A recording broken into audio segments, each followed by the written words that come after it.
Jesse just said, wait until you see yourself to talk, okay? Welcome to today's Bobcast. It's a webinar from Bob Benny Wealth Management. My name's Bob Benny. I'm Jesse Thompson. And we're certified financial planners here in Lincoln, Nebraska. Excited to bring you today's Bobcast, the title of which is Retire Strong, Building Your Lifetime Income Strategy. We're going to try to help people explain how we do this, how you can do this, and figure out your income for retirement, hopefully to last through your life. If you want to ask questions, we'll answer them at the end of the program, and it's somewhere down near the bottom, right, Jesse? Yep. Depending on what you're using, but I think at the bottom of your screen there should be a box where you can type in questions. So we'll go ahead and get started. So the first thing that we are going to talk about is how to estimate the size of your retirement milk cow. What's a retirement milk cow, Dad? Never heard of that. I've heard of a nest egg, but not a milk cow. Well, I'd like it to be bigger than an egg, so I call it a cow. Maybe that's it. But I think of it like, and this is just the analogy that I've used for years with people, is it's like your retirement money is like a great big milk cow that you're going to take milk from in your retirement. And that milk is going to supplement your other sources of retirement income, like Social Security or a pension or income from real estate rentals, that sort of thing. So I like to think of it and explain it like a milk cow, and we're going to start taking milk out of it when you retire, and we want to be careful not to take so much milk that the cow gets sick and gives even less milk, and also not to, for instance, have a bright idea of considering that maybe this is, qualified money, which means IRA or 401k money, not cut a leg off the cow to go buy a yacht or a vacation home or something like that. Because if you cut a leg off of a milk cow, it doesn't give very much milk either. So anyway, the idea of the picture of a retirement milk cow is that we want that milk cow to be healthy and growing, and through retirement, once you start milking it, so that it gives even more milk and even more milk every year to keep up with normal inflation, let alone today's super duper high rates of inflation. Okay, so in figuring out how much money that you need to have saved for your retirement, or how big of a retirement milk cow that you need to have, that's probably one of the top reasons people come see us for retirement income planning. They're wondering how much money they need to have saved and how to get there, or do I have enough money saved to retire at this time, things like that. So I'm going to give you some factors things that you need to have figured out in order to calculate how big your retirement milk cow needs to be, or how much money you need to have saved. Okay. So these are all the vital things that you need to figure out and know. So number one, you need to know your estimated income need in retirement. Now, a lot of people have no idea what that might be. They're just used to always having income coming in, and they think, am I going to need the same amount of income that I needed when I was working? Some people don't have a budget where they know exactly like what they need. And so a good ballpark way to estimate what your retirement income need will be is 60 to 80% of your pre-retirement income. And I like to use 75% for people that don't know maybe exactly what they need. And we help, when people actually come into us, and we can nail that down pretty close usually by asking people questions on, because for instance, when you're in retirement, 7.5% of your income is not going to be taken and going to Social Security and Medicare, for instance. Mm-hmm. You're not going to be saving for retirement, having money coming out for 401k and stuff. Anyway, that's what we figure out. I'm sorry I interrupted. Go ahead to point number two. Number two is you need to find out what your Social Security benefits are. You need to get a Social Security statement from Social Security. to estimate that. This is important because this is kind of the foundation of a lot of everybody's social or retirement income. So Social Security for the majority of people is going to be the biggest source of retirement income. And when you come into our office and we do retirement income planning for you, that's kind of the foundational first thing that we find out. And then we find out, okay, so you have this income need, say it's this big. Your Social Security is going to make up this much of the income need. You have this gap that you need to make up for with your retirement savings, and we help you figure out how to make that gap, how to fund that gap and make that happen. Okay. So the third thing that you need to know is the average expected return on your investments. The fourth thing is going to be the estimated length of your retirement. This is going to be, all of these things are very nuanced and they vary from person to person. This is why people need our help with it. But the estimated length of your retirement, on average, most people's retirement length is 20 years. So if you have no idea, that's a ballpark number. We like to be a little bit more conservative and guess more rather than less. But 20 years is a good number to start with. So we have a tool, don't we, Jess? Yeah, so if you can find out all of those things and you just want to get a ballpark number of, I have this much saved, how much do I need to have saved? How close am I to that? We actually have a really nice tool on our website that you can use, and I'm just going to show you how to access that, and I'll link it here in the video replay and in the email that we send out after this too, for you to be able to find. But if you go to bobbenny.com, our website, and you go to resources, up here we have a bunch of different calculators. Hit calculators, and this one's going to be saving for retirement. And I'll send you guys this direct link so that you can get to it. But basically all you do is you plug in all of those things that we just talked about, and it'll give you a ballpark number that you need to shoot for your retirement savings. Yeah, and that's the idea of, let's say you're younger, maybe in your 40s or early 50s, trying to figure this out ahead of time. A lot of people that come to us are right at retirement, or 6 months prior to retirement. So their retirement milk cow is what it is already. And they're trying to figure out, how much can I safely take from this? Yeah.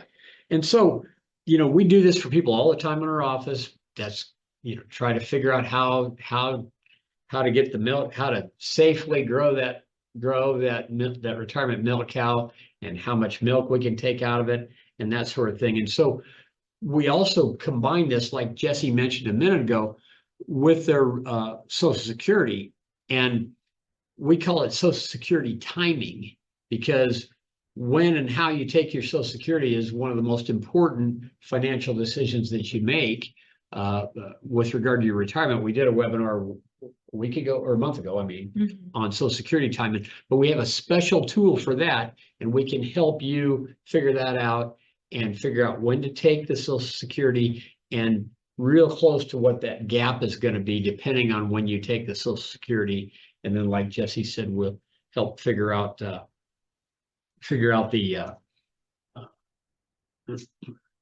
how to fill that gap from different things.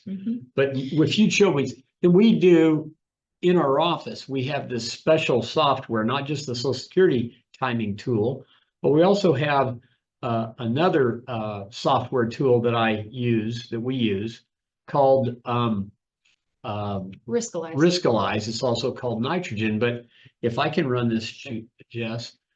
So we just have this pretend person up here, Robert retiree, and we're just pretending, and we set up a portfolio with Robert, and it's his IRA, and the only thing in his IRA is one investment, the S&P 500 ETF. But like, we can plug all kinds of investments for somebody in. Like, if you have a portfolio right now and it has 10 or 20 different things in there, we can plug that in to this software, and it will tell us what the expected annual return is. And then we can, like this one right here, is this where I click? Sure. Gonna take in a second. This one right here, the expected annual return is 9.92%. So then we use this for the retirement income planning part of it. We use this retirement map thing. And this is just showing the probability of successfully getting through retirement without running out of money. Of course, right now it's set up with no withdrawal and no savings. This guy is, so Robert retiree is 60 right now. yeah, He plans on retiring at 67, which is Yeah. full retirement age for most people in 2031. We have his life expectancy at age 90. and we set their inflation rate at 3% for a long-term inflation rate. Of course, we all know that inflation is much, much higher than that right now. The real inflation rate is into the double digits right now. But let's just show what if Robert at retirement in 2031 starts taking money out. Let's say that his gap, what he needs is what, $5,000 a month. So we punch in $5,000 a month, and you can see the line right here. By the way, this green line is the exact expected average annual return, which it's not going to be the average every year. It's going to go up and down. The shaded area is as high as it could be or as low as it could be. So here, there's only a 91% probability that he makes it to 90 without running out of money. If he needs more, let's say he really needs $6,000. He does that, he's starting to run into trouble, only 84% probability, and so on and so forth.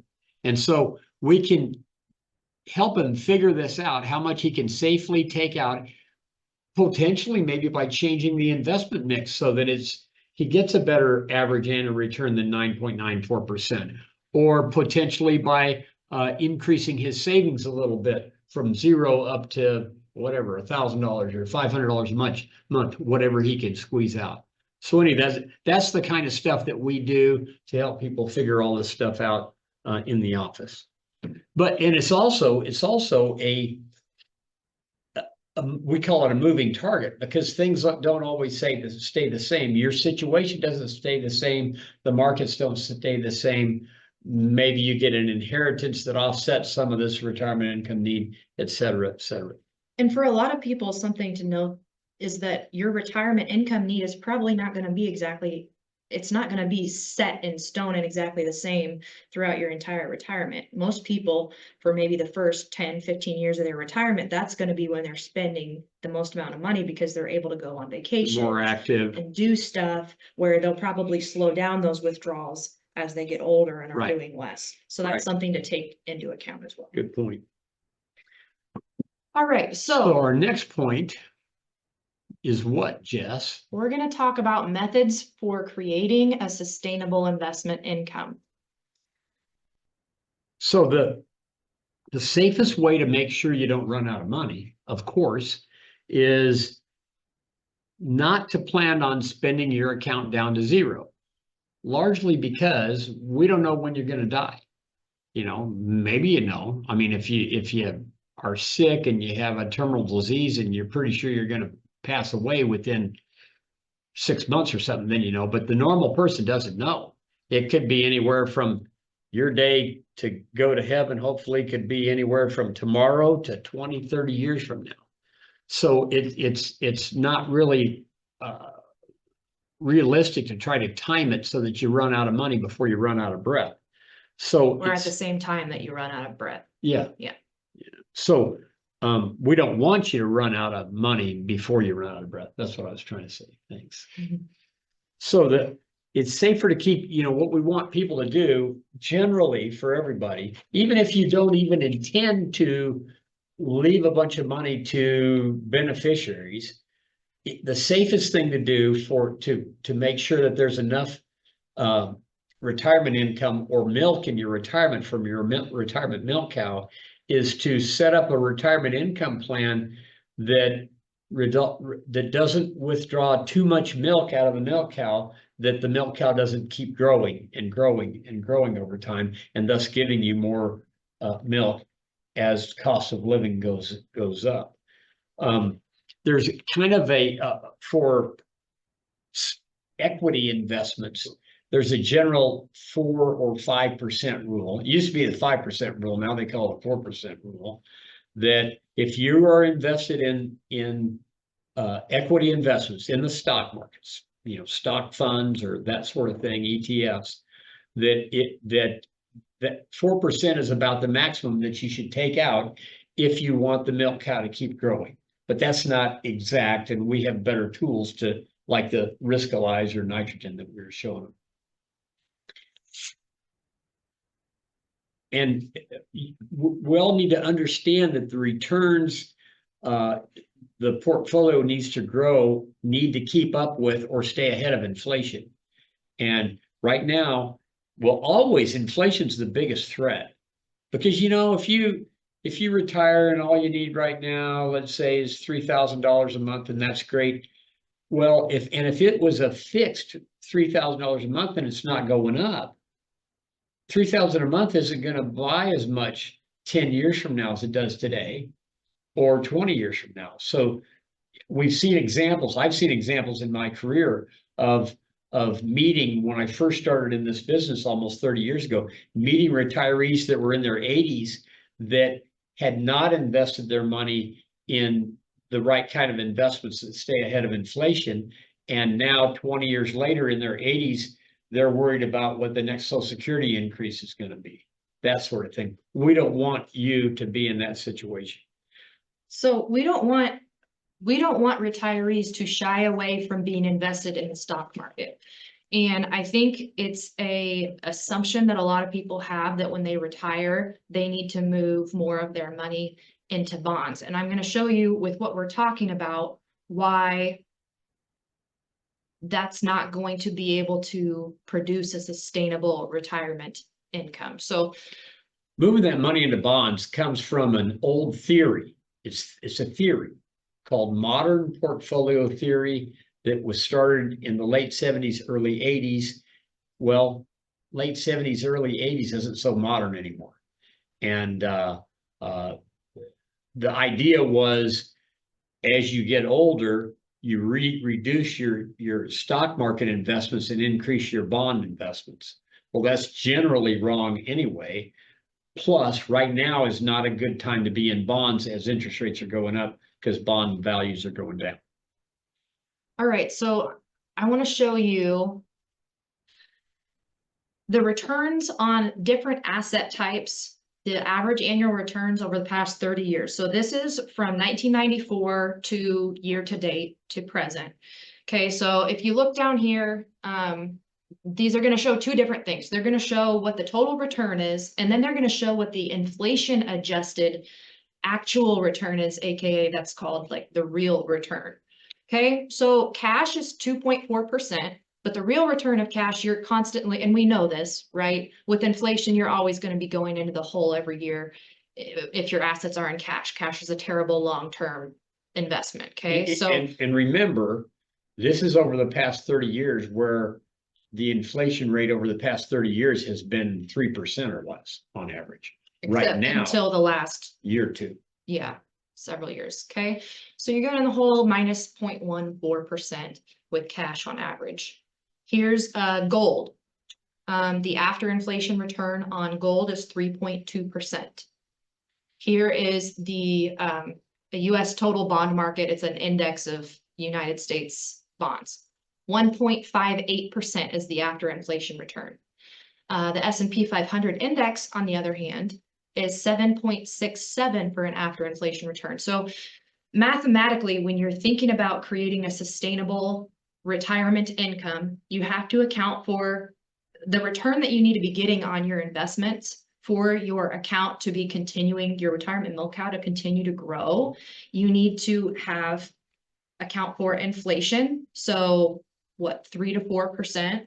Probably about 3% over a long period of time. Plus, the next few years is going to be double-digit inflation for a while. plus whatever percentage of your accounts that you're withdrawing on an annual basis. So like in our example earlier with the 4% rule of thumb, that's 4% plus inflation being 3%. Your investments, in order to be continuing to grow and be healthy, in that example, would need to be getting at least 7% return. Right. The best way to protect yourself against this high inflation in retirement is to own investments that hedge against inflation. If you think about what inflation is, it's the rising cost of goods and services, right? What better hedge against inflation than to own companies that produce and sell the goods and services whose prices are going up? Another thing that some people like for retirement income, if they're really nervous about the stock market, they can invest in the stock market, but also have insurance protection protecting their income and their estate in case the stock market goes down. There's special investments called variable annuities, and we can explain that to you if it's something you're interested in. But what it is it's insurance on your portfolio for these different things, income and or death benefit, and they charge for the insurance 1 or 2% inside of there, thus reducing the overall long-term return on your portfolio. But some people are willing to pay that insurance cost in order to have the peace of mind of not having to worry about or freak out over a stock market drop. So some of the biggest mistakes that we see people make in retirement with their retirement income are, number one, choosing fixed income investments because they feel safer. So this is something that looks like what you mentioned earlier, where it would be an investment that's going to say pay you $3,000 a month. Every month, it's guaranteed to you for the rest of your life. That's like what a lot of pension options are for people, right? Well, if that $3,000 doesn't increase with inflation, that $3,000 is going to go less and less every single year that you're retired. And 20 years down the line in retirement, that's going to have a lot less buying power than it did when you were first retired. So with inflation being one of the largest threat to retirees, that's a big mistake that we find people making, because it seems safe, but it's really not safe for your retirement, for your entire retirement. You can have portions of retirement that are maybe fixed like that, but it's not safe for your entire retirement or the brunt of your retirement. And then secondly, when people get nervous when they're invested in the stock market, when they get nervous and they try to time the market by going to cash and getting out of the market to when it gets scary, to avoid crashes, things like that, when they get nervous. So we've talked about this in a lot of webinars before. There's been countless studies on this strategy because it's incredibly common. You see it with the stock market all the time. When something starts going down, people just pile on, and when something starts getting sold, everybody decides that they want to sell because they're nervous. And all these studies have shown that that's actually a bigger mistake than just staying invested in writing. Because their idea is to get out before the market goes down any further, and then get back in, at the bottom. Well, they always miss it, almost always miss it. And when they get back in, when they have enough courage to get back in the market, they end up getting back in at a higher level in the market than when they got out. Thus, they would have been better off just staying in the market the whole time. Yeah, and there's another phenomenon. I don't know why I call it phenomenon. There's another thing that happens where the worst days in the market, they're usually right next door to the worst days in the market are the best days in the market. Right. And there's been studies that have been done where if people only missed out on the best days of the market, the returns of their portfolio are literally like over maybe a 10, 20-year period of time are half of what they would be if they would have just stayed invested rather than trying to get out and missing out on the worst days, but also the best days. So to summarize the methods for creating a sustainable income. You know what? I missed one thing that I'm going to talk about really quick. Another consideration as we're talking about retirees investing in stocks in the stock market is a lot of times we forget that retirement is a long-term time horizon, meaning your retirement, like we talked about, the average length of retirement is 20 years. So the longer that you're invested in the stock market, the greater your odds are of not suffering a decline and making money. So there's actually no 20-year period in the history of the S&P 500 that has had a negative return. So there you go. all right, so let's move on here. And the reason we point that out is at retirement, your money is still long-term money. And are you having trouble? No, you're fine. Anyway, at retirement, your retirement money is still long-term money. If you retire at age 65, you probably have a life expectancy, a statistical life expectancy of ballpark 20 years. That's long-term money. So go ahead. Okay, so to summarize the methods for generating sustainable investment income, plan to grow your retirement milk cow, not to drain it. Invest for returns that can keep up with your withdrawals plus inflation, and avoid making mistakes caused by fear. All right, so let's move on to tax considerations and potential strategies. So we just want to talk about a couple things here. One is if you're a giver, if you give money to your church or to charities, most people now, after President Trump's overhaul of the tax code back in, I think, 2019, most people don't get to itemize anymore. He increased the standard deduction so much that for most people, they're better off just taking the standard deduction, which is great because they don't have to fill out as many forms as calculate as much for taxes. However, if you're in that boat and you're not itemizing, but yet you're giving to your church or to charities, there's a way that you can still you get the same thing as the deduction on your taxes by you can give money. If you give money to a charity or to a church directly from your IRA, you don't have to pay any taxes on it, which is the same as getting an income tax deduction. That's one thing.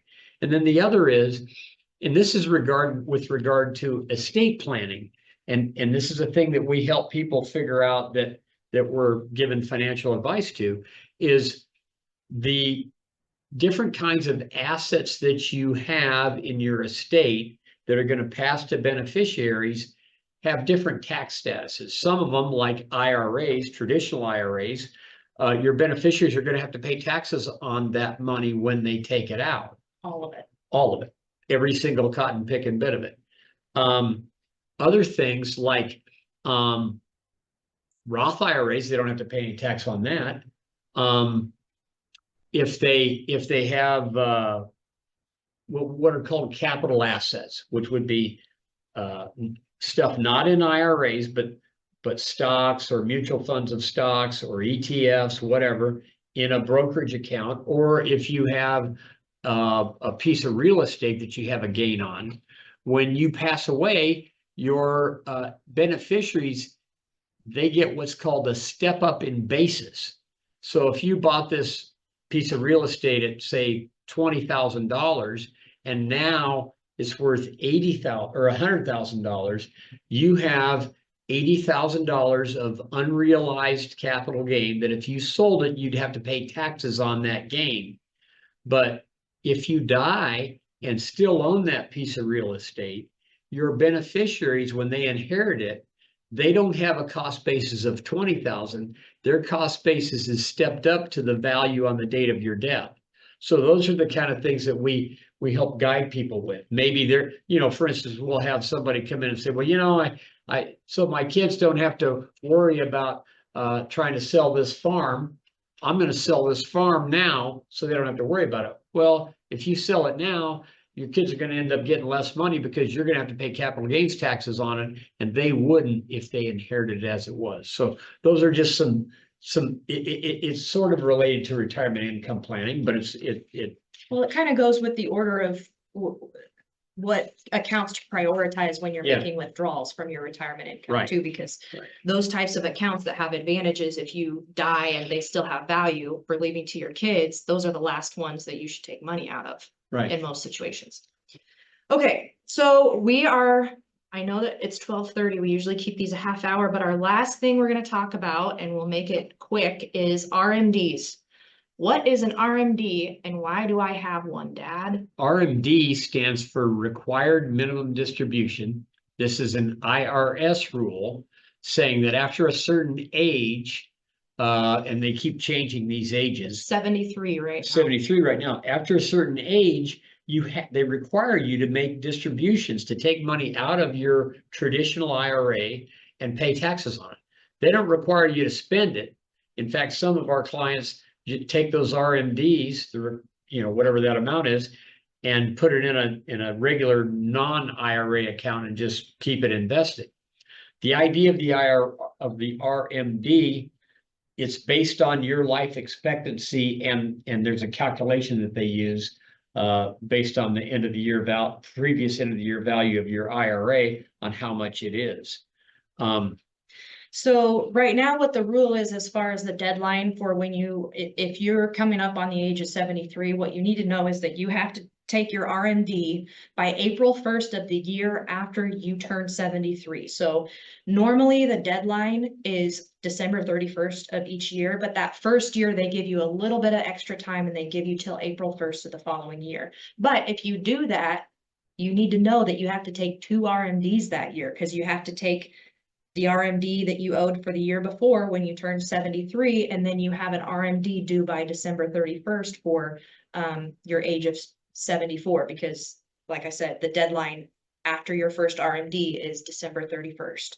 So for many people, some people, it's better off that they take it that year that they turn 73. Some people, it's better to wait. That's something that we help you in coordination with your tax preparer to figure that out. Now, there's also, but what if you forget to take your RMD? Is that any kind of a big deal? It is a big deal, because the IRS will penalize you 25% of whatever your RMD was supposed to be, is what they'll penalize you. So at our office, as an added service to our clients, we take care of this for everybody. Lori at our office does a really great job, and she takes care of everybody's RMDs every year to make sure that they don't miss them. And we help people with that. So I'm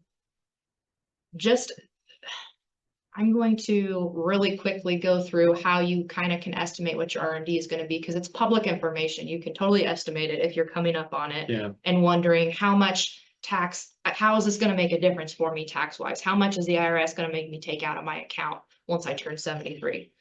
So hopefully you can kind of see this chart, but the IRS has a chart. This is public information. You can look it up on the internet. Basically what you do is you find your prior year, the prior end of year balance of all of your IRAs added together. And then you divide that balance by this life expectancy factor that the IRS has for you. So whichever age that you're going to be by December 31st of the current year, you'll divide your account value by this life expectancy factor. And that's what you're going to end up having to take out for your RMDs. But like Jesse said, we do that for all of our clients. Lori starts working on that in late October, early November, checking through everybody that's of the age that they have to take RMDs, checking to see if they've taken the RMDs, contacting them, et cetera, and just making sure that nobody ends up having to pay that 25% penalty, because I know who that'll get. Even though it's the taxpayer's responsibility, we don't want to be blamed for not having. We want to help everybody make sure that happens. So we just thank everybody for attending today. We're in the business of helping people, and we want to help people with any kind of financial questions that you have, whether it's about your investments, your estate plan, your retirement income, Social Security, Medicare, all of that sort of stuff. We're here. God put us here to help people. That's our goal. And so if you or any of your neighbors or friends or relatives have a question or anything, please contact us. We'll do a free retirement analysis for anybody, helping them figure out this size of their milk cow and how much milk they can get out of the milk cow, all that sort of thing.